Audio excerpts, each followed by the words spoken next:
Publisher, Trump effort to suppress book flagrantly unconstitutional. Washington, the publisher of a book that questions President Trump's fitness for office said any effort by Mr. Trump to suppress the book would be flagrantly unconstitutional. In a letter to company employees Monday and shared with CBS News, Macmillan CEO John Sargent wrote no American court would go along with President Trump should he sue to have fire and fury, inside the Trump White House, withdrawn.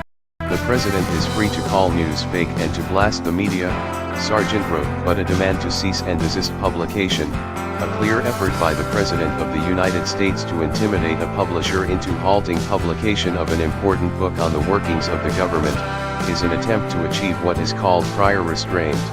Macmillan is the parent organization of Henry Holt and Company, which released the book, by author Michael Wolff. A Trump lawyer last week sent a cease and desist letter to the publisher, demanding it be withheld. Holt responded by moving up the release date from Jan.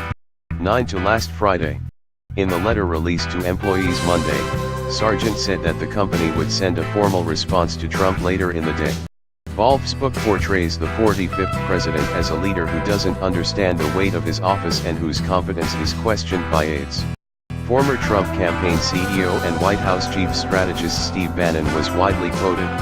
In one instance, he describes a meeting between Donald Trump Jr., senior campaign aides and a Russian lawyer as treasonous and unpatriotic.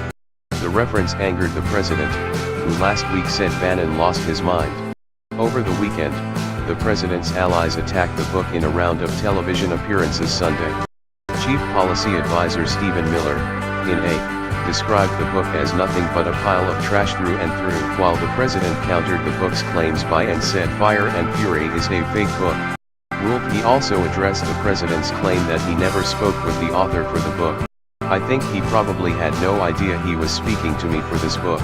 When I would meet the president in the White House, we would chat as though we were friends, Wolff said. I have sat down with the president for extended periods of interviews.